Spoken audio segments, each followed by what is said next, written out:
Welcome back, everybody. I hope everybody's healthy and safe. This is the final result of the Airfix 172nd Fairey battle. It wasn't as bad as I was told. I was about the reputation these old Airfix kits have. It did have some issues. The dry fitting was great. I thought it was, well, maybe this thing won't be quite so bad. But the fuselage has kind of fought me a little bit when I started putting the cockpit and the gunner's compartment in. I had to kind of massage it, clamp it. A little bit of filler here and there. If you don't look too close, it looks fairly presentable. It was my really first attempt at really masking off canopies. I'm not 100% happy with it, but I'm not totally unhappy with it either. Definitely a tedious process.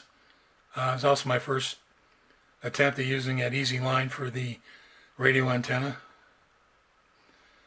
So stuff really stretches like crazy. One little note, the radio mast up here, it's kind of undersized for the hole that's in the canopy. So I was able to put just a real tiny dab of CA glue in, and it seems to be working so far. I've got the canopy off, left it loose for the pilot, so people can get a decent look at the cockpit. It's kind of hard to see in there. It's just really tight. The decals were fairly decent, very thin. I put them in the water, and basically 2 or 3 seconds later, they were pretty much floating off.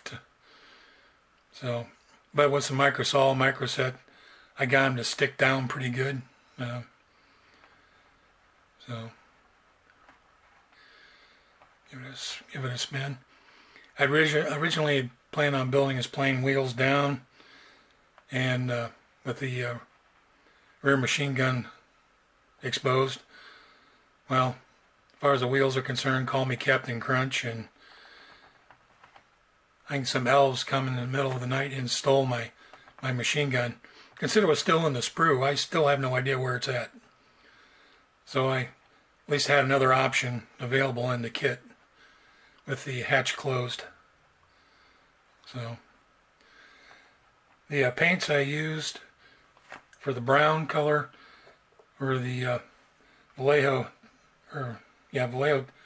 Tan Earth and USAF Brown.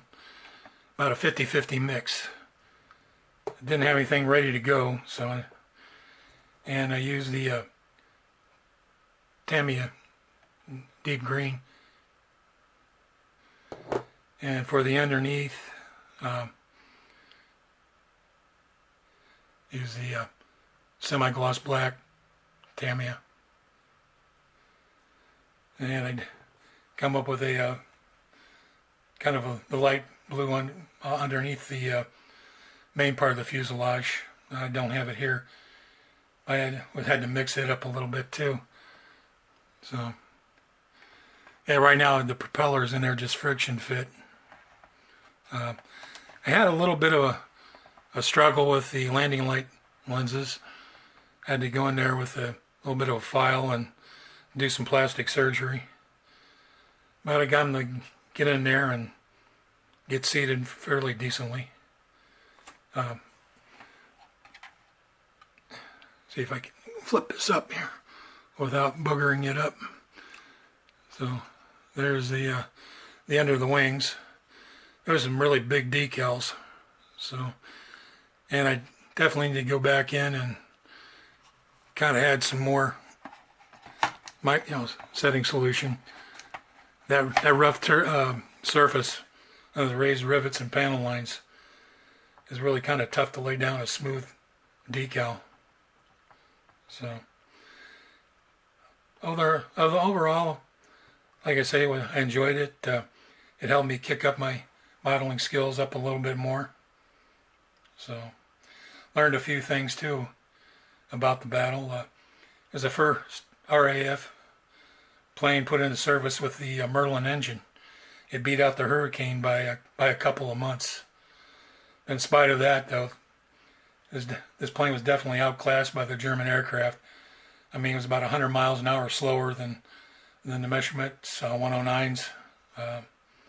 So basically, in the end, they were basically target practice for the Germans. And eventually, they were just basically used as trainers and target tows by the mid-war. So it's too bad because the pilots, from my reading, they really enjoyed flying this plane. She was really well behaved.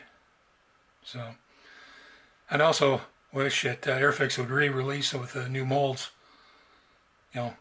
Preferably in a 1/48 scale.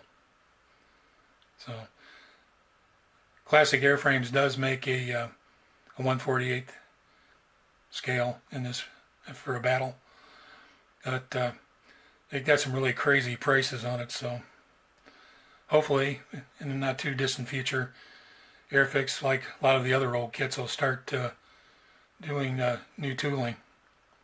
So there she be.